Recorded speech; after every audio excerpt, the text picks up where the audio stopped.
the October 4th edition of the PFF Forecast. We're going to talk about the NFL for a little bit. We've got questions from the dark web, college pick of the week, some NFL future values, and then NFL picks. Let's rock. Let's rock.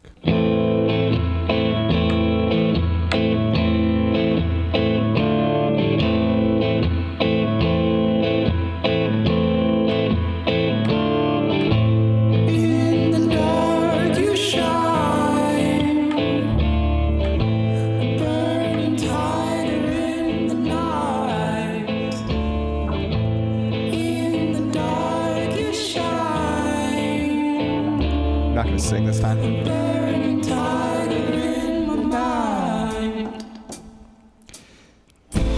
By the way, that is the Lulls. Mm-hmm. We haven't shouted them out in a while. So. Right. They are pretty cool.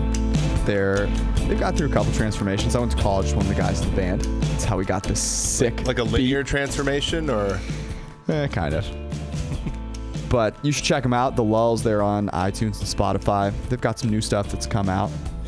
Pretty mellow, pretty chill, but sometimes it's what you're looking for. Okay, we're a quarter of the way through the NFL season. It feels, would you say, like it's taken a week maybe? It has felt like it's just breezed by. It was week 1, and now it's week 4. I think everyone feels that way. That doesn't surprise me, but it is worth noting. But then at the same time, it has felt like the Sundays take like 36 hours to happen. The Sundays take 3 days, and then it's Thursday. So it was Sunday morning or Monday morning, 2 hours ago. It's now Thursday. Thursday is the cleansing day, right? Mm-hmm. You have to forget everything that happened the past week and regenerate your batteries all in a day to get ready for this week. We've got what I think will at least be an intriguing game for a quarter. Pats Colts. Wow. We'll talk about that. Wow, fire. So we go from picking the Colts now to I'm not here to talk about the past. Well, we know that, but the thing is so the Colts are a team that we've liked, and I think we'll still like after tonight, but you're basically saying, and I think our model is saying, that New England sort of hit their stride last week. The Colts are a little bit down. Defense, a lot of injuries. And so we're going to see a high-scoring game, but most of the points by New England, yeah? I don't see where you're wrong. Who says no? Who says no? Who says no? Sony PlayStation Michelle really came on last week. I do think it's going to be because of the running game. I'm just kidding. No. Can you imagine if they took a real football player? Well, that was harsh. That was harsh. Now that the Browns started that was way too mean. Real football players. That was really mean. That was not what I meant to say. A football player that's valuable, that plays a position who's valuable. Mm-hmm.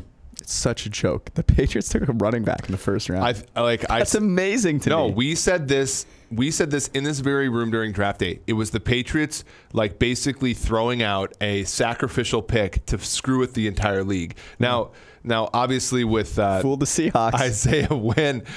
Hey, Rashad Penny almost has as many rushing yards as Josh Allen. Get off his back, okay? So the Isaiah Wynn pick not working out so far because of the injury, makes it look worse. But I honestly, there's 33% of me thinks it was just like a decoy.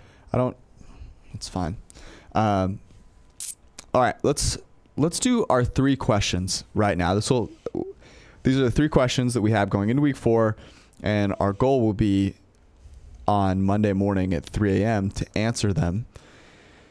That podcast, by the way, did not go so well last week. We couldn't hear you. We had to re-record. That was fun. I just as much as I can want to talk about how hard my life is and how tough it is to travel on Sunday night. I know you guys care about hearing about how hard my life is while you're working your job on a Thursday and I'm recording a podcast.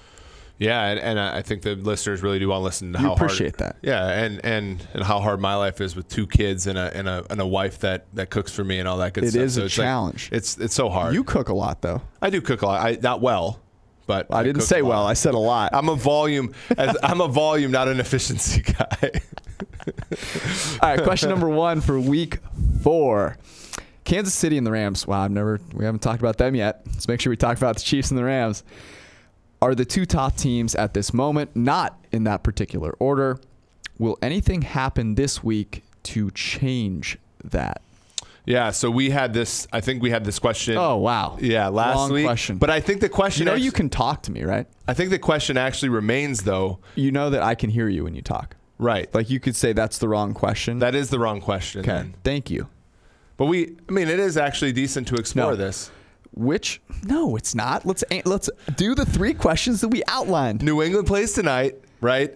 And the Rams play this week. They have kind of they have a Seahawks team on the road. That's not a trivial spot for them. They're favored by 7. They should win. Kansas City has a non-trivial opponent this week in Jacksonville. Okay. So it is actually something that we can. Let's ask this question then. Yeah. Can the New England Patriots be the top team in the NFL after this week? No. I don't think so. They win 51-10. Kansas City loses by 4. And the Rams are down most of the game and have to come back in the fourth quarter. No, I think the Rams and the Chiefs' body of work so far this season exceeds that of what the Patriots' prior strength exceeded their prior strength. Here's my hot take. The Chiefs are great. They're not in the Rams tier in my opinion. Well, here's the issue. I think if the Rams are healthy defensively, you're absolutely correct. I think with their corners being hurt-ish, Sam Shields is older than both of us playing corner in the NFL. I think right now their defense. A lot of NFL players that are older. I think their defenses are closer than people imagine, and hence their offenses are similar. So I think they are in the same tier. All right, I just think that the Chiefs' defense, it doesn't exist. There are no players on the field when they play defense. It's a joke. But I think so far, though, it takes Case Keenum throwing the ball outside of the field of play half the time for that defense to keep someone from scoring. Their opponent adjusted pass rush has not been terrible. Like they're top 10 this year so far. D Ford has been good. I do think that the Patriots can jump the Chiefs this week. Okay, that's what I think. The Rams are by far the most complete team in the NFL. I don't think it's even close. And even if they struggle for a part of that game in Seattle, I don't think that changes.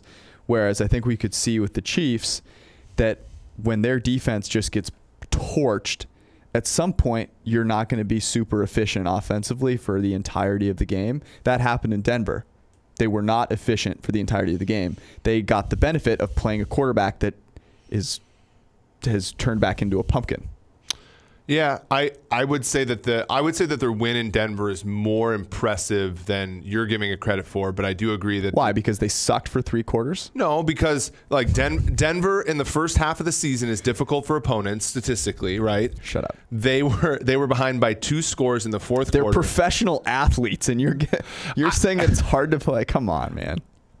I mean, okay, so how would you explain the fact that Denver... So it's hard to play in Denver, and yet they were terrible at the beginning of the game, and all of a sudden in the fourth quarter, you got their win. They were terrible at the beginning of the game. They didn't score 35 in the first half like they did against the other teams. They were not. You were saying they were good at the beginning of the game. I'm not saying they were good. I'm not saying... You're saying that they were the, Arizona Cardinals in the first half of that game. No, they were very average in the beginning. Okay, very average. And then they came back and won in a place that's very difficult to play. Yeah, against Case Keenum. Right, and the Denver defense, which is not a pumpkin. Okay, the Denver defense is fine. Yeah. But when you have... It's easy to come back on a team when you're down 3 on the scoreboard but up 4 in reality. Well, of course, but that's not... Right? Like, if you're facing a quarterback and an offense that has some sort of clue about how the game of football works, then... But how many teams when behind by 3 against Denver on the road are actually up 4? That's a good point. I'll give you that. So it's like 3 or 4 teams. Their offense is fantastic. Yeah. So 3 or 4 teams. But I would say that number is bigger given it's Denver. Okay. It was a big 3-and-out that they got in between those 2 touchdown drives. It was a big 3-and-out that Case Keenum gave them. Yes. Okay. You should never have a 3-and-out against the Chiefs when you need to drive down the field. That's my point. All right. Next, let's actually do our questions from this week. We're gonna move quickly. Speed is important. Yep. Which 1-3 team has the best chance of making something out of their season? Colts, Lions, Falcons, Steelers are 1-2-1, so we'll count them. Keep them. They have 1 win. Which 1-win team? Yeah, and we obviously omitted teams like Buffalo and everything but hurtful, truthful. So all four of these teams are in divisions with 3-1 teams, right? So there's not like this like argument to be made of, there's just more openings here. I will say though that I think the AFC South is a little bit less top heavy than these other divisions, right? So the Falcons, you have to catch the Saints. That's going to be tough. If you're the Steelers, you have to catch Baltimore and Cincinnati. That's going to be tough. Lions, I guess the NFC North still has Aaron Rodgers, right? So that's going to be an issue. I think the Colts have probably the easiest chance. Maybe, if they have an upset tonight, I think that they're alive, right? And even if they don't, I still think that they're a team that can make some headway in the AFC at least. I think given that they're 10.5-point, 11-point dogs, we should assume they lose tonight. So as a 1-4 team, do you still think that they can make something? Sure. The AFC is not a strong conference. The Los Angeles Chargers started 0-4 last year, but 1-4 last year, and still were comfortably in position to compete for a wild card, even a division at the end of the season. I think, like I said, I think the AFC South is a little bit more squished than people will give it credit for, and the Colts get to play all those teams moving forward. So, Andrew Luck improved a lot, I think, as the game went on the other day. I think he's, his prospects for the season are bright. So I like that one. What about you? I don't disagree with the Colts. The best team in this group is the Falcons, and I still have hope that they can figure out a way to play defense that isn't catastrophically bad. Their offense, top 3, 4, their offense is amazing. So the thing that worries me with the Colts is they lose, like when T.Y. Hilton gets hurt, they just disintegrate. Like their offense is, I think tonight could be kind of scary for the Colts. Yeah, the Atlanta Falcons, 60% of their early down passes have generated positive expected value. They're amazing. They're really good. The Falcons' ability to play offense has gone from not 0 to 100, but 60 to 100 very quickly. Well, and here's another thing. So their defense on early down passes are not like as successful as their defense has shown. They've really struggled to get off the field on third down. I think that's a pretty unstable thing. So if you want to look through the world in black and red colored glasses, that's the one to look at and say, okay, if they get a little bit more third down luck, they possibly could improve enough to get into that mix in the NFC. The thing about the NFC that's interesting. Here's the other thing. The Falcons have faced the Saints and the Bengals in back-to-back weeks, both good offenses. So Carolina too is a good offense. Right. So I think we need to pump the brakes for a second. Next question. If you could redraft the top 5, how would it go? Top 5 in this last NFL draft was Baker Mayfield, Saquon Barkley, Sam Darnold, Denzel Ward, and Bradley Chubb. With the first pick in the NFL draft, are you taking someone other than Baker Mayfield? No. Okay. Second pick, the Giants. Who are you taking?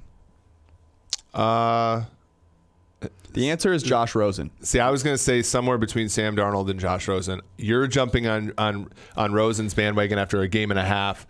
I am 1,000% on the Rosen bandwagon. His game and a half in one game. Forget when he came in for Sam Bradford down a bazillion. His one game, he made 15 times more impressive throws than Sam Darnold's made this entire season. I don't disagree. I just would say you're making a projection there. Yeah, no. Yes, you're making a projection everywhere. These guys have not played at all. Right. So, okay, so Rosen and Darnold go 2-3 for you. Which one? Yeah, where are you going with them? I mean, to me, it's a toss-up depending on what you want. You have to pick one. That's how this works. Okay. I'm going with Darnold to be different and then Rosen third. Okay. Well, at least you're wrong. And, you're right with the first pick, wrong with the second. I'll just say one more thing about the Rosen thing.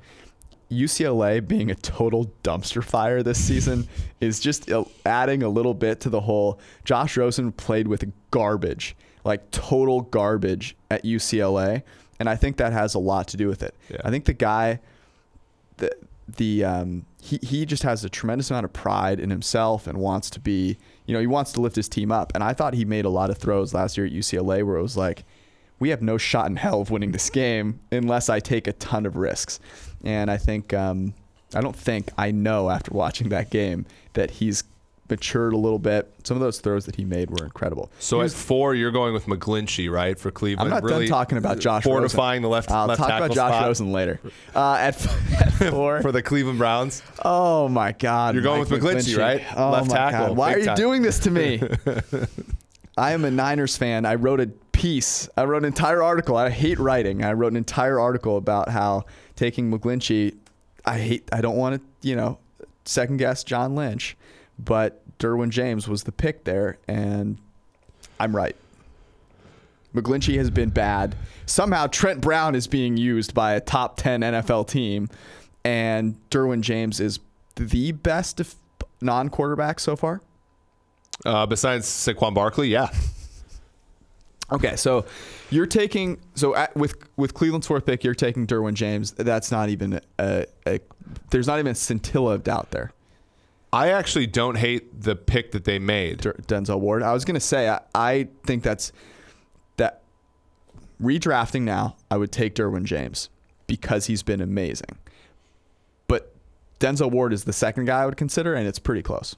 Mm-hmm. And I would say the value of a cornerback is probably going to push me towards Ward instead of so James. You're going to take Ward. And then James. I am going to go James because I'm not drafting. I'm just going to take the best player that can cover. Oh, I thought you said best player available. I'm like, I thought you were going to say Barkley. Best player that can cover. I mean, that is the toughest one for me. And then 5, I'm going to take Ward, and I assume that you're going to take James. Yeah. Okay. What is the worst pick in the what is the worst non-running back pick in the first round? That's a good question. Well, okay, so to me, it's down to two picks. Yeah, okay? I know what they are. It's trading up to take Josh Allen at 7 is one. That's abominable. And then the second worst, actually tied for second worst, are Vita Vea at 12 and Deron Payne at 13. You're correct. Next question that we have. So those are our top 3. We'll redraft them again after this week just for fun. Last question. Minnesota-Philly, this game this week, is the second best game of the week. Yeah, probably. I don't know. It's one of the top 3 or 4 games of the week. Most compelling, maybe not best. It might be one of the most compelling because of where these teams have been over the past couple of weeks and their expectations for this upcoming season. So the first question is, does this matter more for Philadelphia or Minnesota?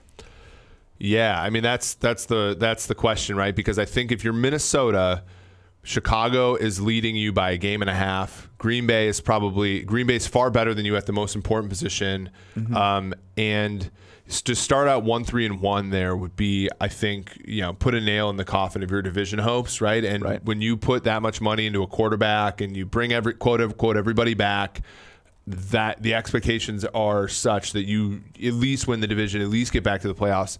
I think that puts a nail in the coffin there. Don't want to nail the coffin shut. But so the difference is Philadelphia, of course, has a lot of the same issues, but I don't think that they're in a division where if they start out 2-3, they're done, right? Because Washington has been impressive so far, but Dallas and the New York Giants are meh, right? So I do think it's bad that Philly has sleptwalked through the first 4 games or so. But I don't think that makes this game any more important. I agree. I wanted to disagree, but I kind of agree with you. Are you in a disagreeable mood right now? The reason that this game is really interesting to me, though, is something actually that our boss, Chris Collinsworth, brought up to me this weekend, which was the effect of coaching. And we're going to talk about coaching here in a second. So it's a nice little transition. The effect of coaching becomes really obvious the later you get into the season, where you see a team, the Patriots are a great example of this. You see a team where they start out the season and they can't cover anybody. That cornerback looks lost. That safety can't figure anything out. And because practice time is so limited, the teams that can teach players to play in a season are going to have a much better chance of being good as the season goes on, whereas you'll see teams that just they can't hold it together. And I think that's going to be interesting for both these teams because they've sustained injuries. You've got Minnesota, a couple of injuries, they're missing Everson Griffin. They have to play Anthony Barr. Philadelphia can't cover anybody all of a sudden, and I think we have high views of both those coaches.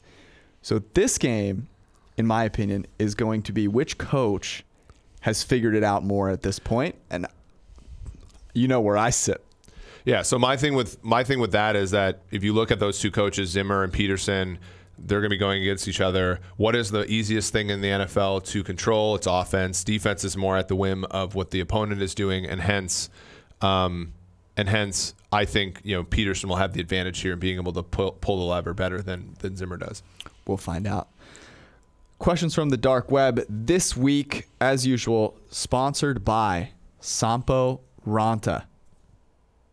The sparkling water for men. People think this is in like a brown bag. Oh, really? Yeah, and so they think sometimes I open it in an Uber and the guy looks back at me like, "What are you doing?" It's water. It's a water bottle. I'm not. These things are really expensive, so I wasn't gonna buy my own. I got it as a gift, and you're not gonna be like, don't really like this wood coloring. Can you get me the pink one with sparkles? Sampo Ranta is coming out with a new flavor. It's a sparkling water for men. Finally. They're coming out with a new flavor every week because men love two things: sparkling water and football, and we just need to give them more things. They're just really feel bad for men at a time like this. Yep. Very much. Favorites simply haven't covered the first 4 weeks the way they normally do. It's been really tough. Sampo Ranta's flavor this week is beer with a hint of beer.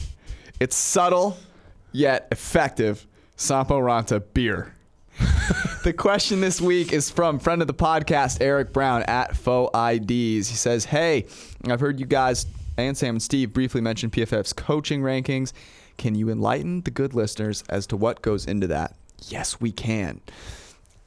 I'll set the table for you and let you dive in a little bit deeper. But the idea here is to say there are things that we know that you can see watching a game where it might not necessarily be that this guy's super good. It might not be that this defense is super talented, but somehow this team plays well. And you might see a play that is incredible that gets a guy wide open and Jared Goff throws a catchable but inaccurate pass. Right? So we're not giving him a good grade for that. He's getting a decent grade for it, but not an incredible grade for it. Yet that play is successful. Mm-hmm. When I see that, I think coaching. Yeah, I mean that's it, right? So you look at like the things that we can measure at Pro Football Focus, which is how good a player plays on a given play, right? So, and there are things that we can't measure, which is all the interactions, all the intangible, and to some degree we can measure in the interactions and the two being more than the sum of the parts. But essentially what we can do is go through our play-by-play data and say, oh, this offense grades this well. This defense grades this well. What would we expect to happen on a play like this? And then what does happen? And of course, on random plays, there are going to be things that just happen. But over the course of an entire season, those noisy things, iron out. And what we do get is we get some signal as to who are the best offensive coaches and who are the best defensive coaches. And this is how, when we talk about these, metrics, we end up seeing the coaches that, make some sense to us. And then it brings up names that we have to explore further. So, for example, for our offensive coaching metrics, we see guys like Doug Peterson, Andy Reid, Pat Shurmur, Sean McVay, Bill Lazor. We see all those guys up top, right? And that makes sense. And then it makes us look a little deeper at a guy like, Rob Chazinski, right? Or even like Bill, Norv Turner this 1 year has done pretty well. Yeah, we got to give Norv some credit. Yeah. And then defensively, obviously, you see guys like Jim Schwartz, right? You see guys like Dean Pease. And then you look and say, Vic Fangio. Yeah, Matt Eberflus has done a great job. And you look at that Colts defense, you're like, oh, yeah. I mean, you take away those two defensive touchdowns last week. They actually held Houston to under 20 points in regulation. Their defense, in terms of talent, is hot trash, right? So then there's obviously coaching. I don't know if they're even hot. Yeah. Well, we'll see tonight. It's like frozen cold garbage. All right, those questions from the dark web. Let's go on to let's get into some picks. Before we get into some picks, I want to talk to you guys a little bit about mybookie.ag. Mybookie.ag is the only place to take the information that you get here and make some smart investments. MyBookie.ag offers every single bet type that you could possibly want. College, pro, you name it, they got it. They make it easy to cash out. We use it, and we love it, and that's why we think you guys should get involved as well. Use promo code PFF to get a $1 for $1 match on your first deposit. It just makes the NFL season better to make some investments as you go. So head to mybookie.ag, use promo code PFF. You play, you win, you get paid. Let's start with college here. So our college pick of the week, we actually really liked NC State. We were going to pick NC State. And college, the lines move just outrageous all over the place. Yeah. So by the time we went to go record that pick, it had moved, and we decided to go back to our homeland, which is the Pac-12. So before we talk about this game, I just think it's interesting. We have picked a Pac-12 game, what, 3 of the 4 of the 6 weeks? The last 3 weeks. A lot of the time. And including Washington week 1. And I think this is interesting because so few people watch Pac-12 games. So few people watch college in general that I think I'm trying to stop saying I think, and that's Matt's job, is to tell me to stop saying I think and to tell me how long we have been in this podcast for. And so you need to do a better job of that. I know that the Pac-12 offers particularly a little bit more value, especially a little more value. We watch every game. We grade every play of every play in college. That's great. But people simply can't keep track of the Pac-12, and that offers us a little more efficiency with our lines than the market does. So to Palo Alto we go. Nothing quite as lit as Stanford on a Saturday night. I can tell you, I grew up in that area. It's amazing. Going to Stanford frat parties when I was 15 and being like, these are kind of lame. You know that they're focused on football then, right? It's amazing. And they're all playing tight end, it seems like, with the long hair. Saying they're lame is too much. They were not incredible. So what I really like about, you want to talk about that more? No. Dive in. What I really like about the Pac-12 and college football in general is that it's not a closed system, right? You have teams in Division I that play Division II, Division I AA or whatever it's called now, right? And then you have conferences that play each other. And so when you have a team like Utah, which we faded last week, Washington State came through for us. Utah has looked really good defensively so far, but in terms of their schedule, hasn't played nearly as tough of a schedule as Stanford, right? So even though Stanford looks poor last week against Notre Dame, in Notre Dame, looks poor against Oregon, we like them -5 here because of things like the KJ Costello being a far better quarterback on a play-for-play basis, things that our grades track than Hundley for Utah. So, yeah, I mean, I'm pretty confident in this pick. Unlike last week in Washington, where that game started at, 6? This game's going to start at 10:30 Eastern, so make sure that you take a Saturday nap before you watch this one. Do you take a Saturday nap? No, but like I said before, I have 2 kids and a wife. Your life is hard. You don't have a Saturday nap. Wow. I know, man. Amazing. Neither do I. You know, I travel on Saturdays. Can't tell you. I didn't know that. Sometimes I have to connect. On the internets? You know what? No. Connect. Like I have a stop. Like Connect 4? Connect flights. Oh, okay. Sometimes I'm asked to buckle my seatbelt as well. Do you know how taxing that is mentally, physically? I just don't do it. I'm a renegade, though. All right, so Stanford -5. Stanford -5. Watch our video, profootballfocus.com, the YouTube channel, and we'll dive into it more for you. But what you need to know now is Cardinal -5. Cardinal. All right. To the NFL we go. Thursday night, let's start off with that. It's an interesting one because the line is still, I believe, it's at 11 now. I think it's 11 now in my bookie. We have our market at 10.5, and we still like the Patriots. I'm looking at PFF Green Line, of course. That's where you can get all of the picks for every single game every week. We actually like this game up and down. I am hesitant to go with the spread. I just think that's a lot of. I have no faith in the Colts, especially after that game. Whatever. My thinking here is even if the Patriots crush them, Andrew Luck is good enough to put up a few points. The over/under at 50 right now is where I'd be headed, and I will take the over. Yeah, and that's actually gone down. So there's obviously been money on the under. T.Y. Hilton is out. Right. I think that has to be the reason. Yeah, but at the same time, like the Patriots are, I think unlike last week, which was very much going to be an over game until Miami, until they got out ahead, and then Miami sort of like, put in the brockening, right?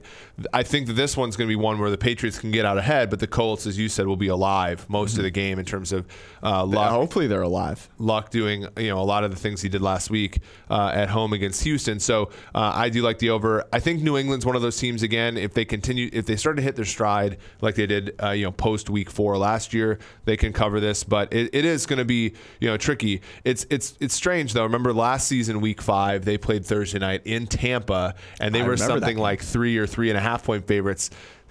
Fast forward to this year, it does look like the market has sort of corrected possibly for this idea that the Patriots just kind of goof off the first month. Well, it's the season. home thing. Yeah, but I mean, it's not that much of the home thing. I mean, Tampa last season is nowhere near as good as the Colts this year, right? Oh, interesting. So I think that the market probably doesn't have that different of a view. Of those two teams. Of those two teams. Yeah, I mean, that's not bad. That's not a bad take. Thank you. Appreciate that. All right. Next game that you want to talk about. Pick one. Let's go to our hometown here. The Cincinnati Bengals at home laying 5.5 hometown against the Miami Dolphins of South Beach. I really like the Dolphins. Okay, I think the Bengals are a very good team. Here's my thinking. The Dolphins just got the you-know-what kicked out of them multiple times throughout the game, at least 3 times a quarter, actually. They looked worse than the score indicated. It was really bad. Yep. So the market hates the Dolphins because it doesn't take much to kill the Dolphins. Meanwhile, the Bengals won a super tough game. Not a lot of regulations on poaching anymore. No. The Bengals, that game was crazy because they were down and out multiple times. I was sort of watching that game, getting ready to head to the Sunday night game, and I was like trying to watch this game, and I wanted to end, and I wanted Atlanta to win because that's where our pick had ended up. And the Bengals got like 15 lives inside the red zone at the end of the game. I couldn't understand how that happened. Every time I looked up, it was 1st and 10 or 1st and 5. Brutal. That was an emotional game. They lose Tyler Eifert. I don't know whether Tyler Eifert's the key to that offense, but when he's been out, Andy Dalton has not been as good. So if you're getting 6.5 here. Yeah, I think what is the spread if the game's played last week? That's a great way to think about it. I don't think it's more than 5. Yeah, I think it's probably a field goal, right? Because you think it's that low? Yeah, because I think they're it's 5.5 right now. Yeah, I think they're considered equal teams, and then you come to the Natty and you give the 3 to the Bengals. So here's the thing: you don't just walk into Cincinnati and walk out with a victory. So Billy Price is out with an ankle. Tyler Eifert obviously issues there. Bernard, Mixon, both questionable. Ross, Mixon. But there's a ton of injuries on the ledger for the Bengals that I think are legitimate issues, right? Mm-hmm. And when you look at the Dolphins, a lot of their injuries, like William Hayes, et cetera, were baked in. And Hayes. And so I think if you look at like how are the Bengals going to move the ball against the Dolphins, it's going to be a little harder than I think people envision. And I'm not going to watch this game. And I've never seen Tannehill play well, which means he's just going to be drawing from a different distribution in this game because I know he has played well before, and it's just going to be, his mean's going to be higher here because I'm not going to be watching. So I do think he plays a better game this week. His pass rating when clean so far this year is 106.4. He has not been as bad. I mean, basically the same pass rating when clean as Dalton. So I think equal quarterbacks, injuries on the Bengals side. I do like the Dolphins to cover here. All right, let's go to, don't want to give out every game, just games that we're considering writing up in our article, which, look, if you're relying on our article for your picks of the week, please do not. You should just get a PFF Elite subscription. You want to take advantage. I should have mentioned this at the beginning. The best way to bet on football is to bet on Monday and Tuesday. Yeah. So we have our Sunday night podcast, Monday morning podcast, where we're going to look ahead. We do all of our projections in the middle of the night, dead tired for you because we work harder than anyone else, and it's very hard. And then you can place bets on Monday, and then on Tuesday, we do a much more in-depth analysis. You can check those out. So you want to get this product because if you're waiting for Friday to read my stupid words Sunday morning, you're an idiot. Right. So our numbers with respect to Tuesday. Do not read our column. Absolutely do not. Don't. Whatever you do. Our numbers with respect to Tuesday are far better than with respect to Sunday. Everyone's numbers are better exactly. Tuesday. That's the point. And our look-ahead videos have been far better than our column, as we all expected. But nonetheless, that's important to say because I think people expected. Let's talk about Atlanta, Pittsburgh. Oof. Okay. The Steelers looked really bad. I would say that the Steelers looked 20 times worse than the Falcons did. The Falcons' offense is still amazing. The Steelers struggle. Now, part of that is Baltimore, but they're at home. They should be able to manufacture some kind of offense, and they weren't able to. The line right now is 3.5. I think it just moved to 3.5. So this is one of those rare occasions where I would be making a middle of the week, late in the week bet, getting the hook with Atlanta. Atlanta's finally an underdog. I think everyone's going to be like, oh, I can't take Atlanta, right? Because of what's happened. They haven't been able to cover these sort of sizable spreads. But as much of a must-win game as this is for the Steelers, this is more so, I think, for the Falcons. Yeah, and I think the difference here is I think Atlanta has some redeemable features to it.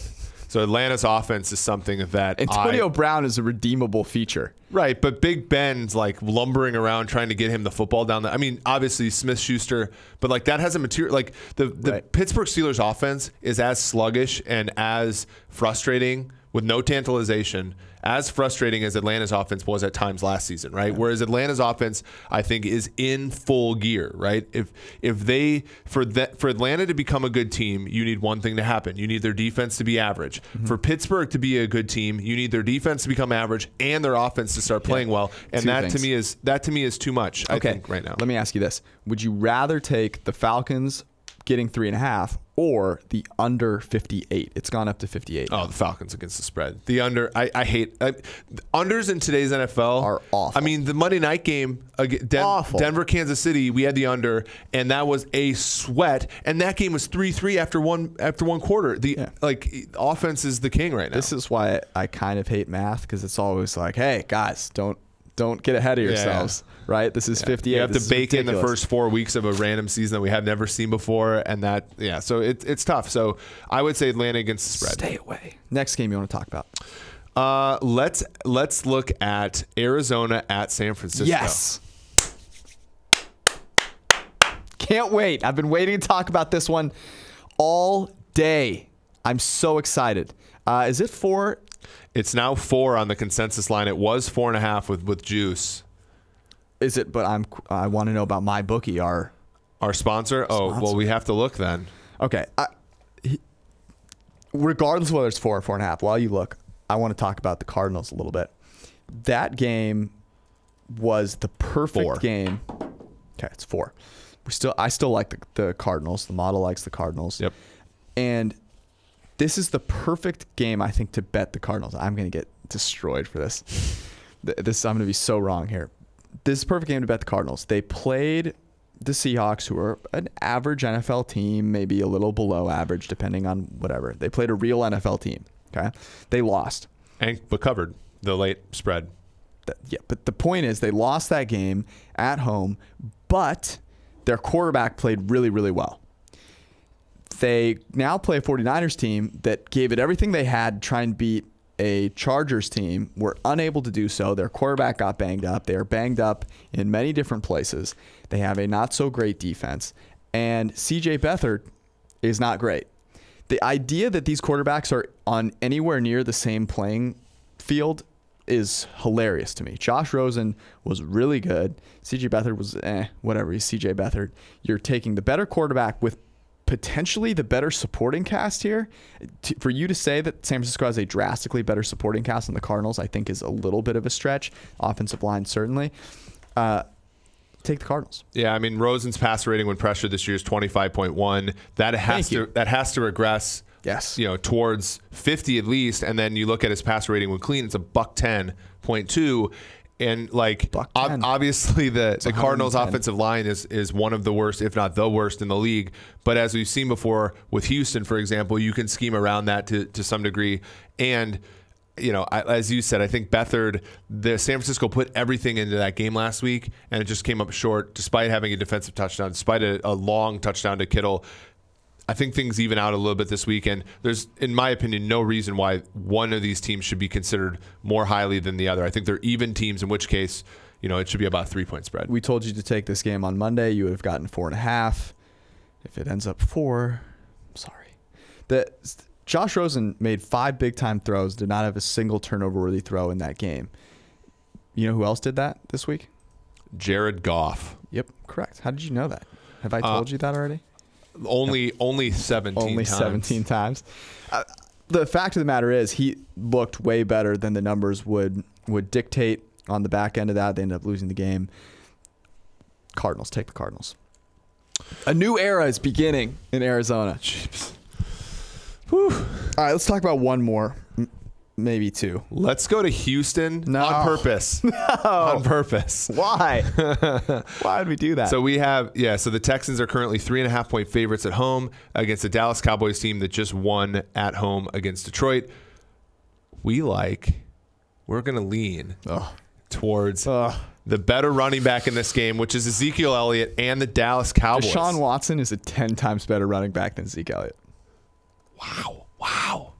You know, Zeke Elliott, for all that he's done this year, gaining yards after contact, he's got a couple fumbles, got a couple penalties. He's allowed 3 pressures. He's got a drop. Like, he's been good. There's nothing more to running back play than running the football, George. Nothing else. But the thing is, so here's the thing. So everyone's like, oh, you hate Zeke. I don't hate Zeke. Zeke's fine. Whatever. The reason they have a successful running game is that last season averaged about 1.3 yards before contact, bottom of the league.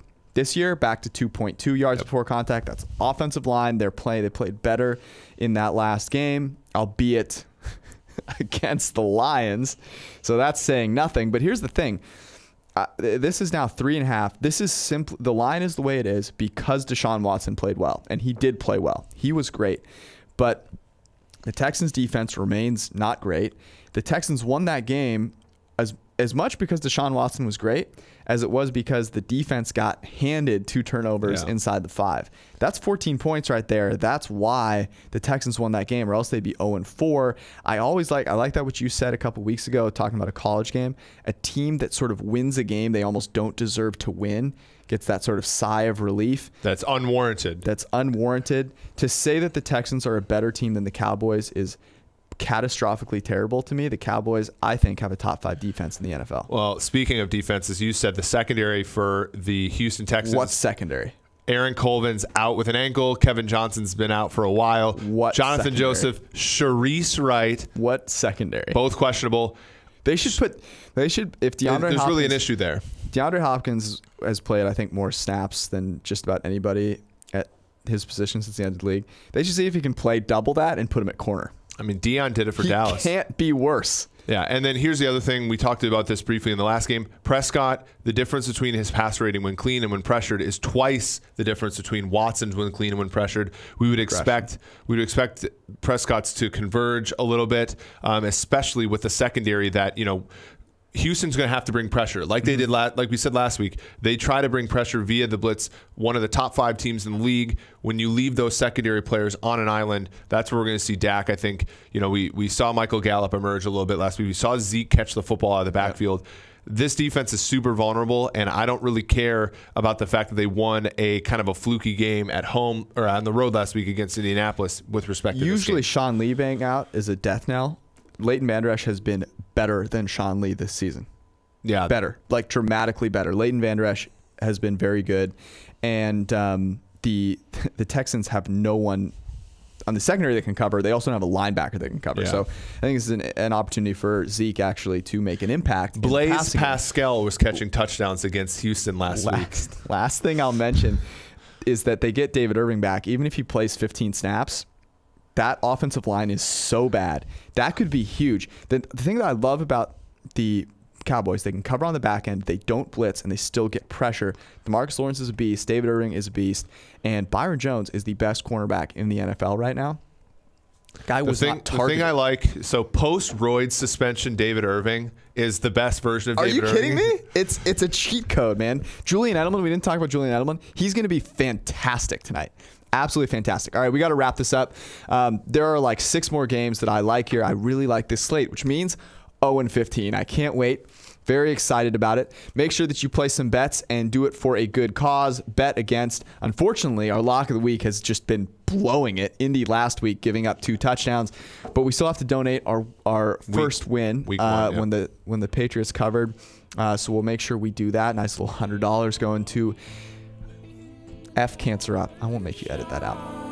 Alrighty, we'll see you guys on Sunday night, Monday morning. Weary, tired. Be well.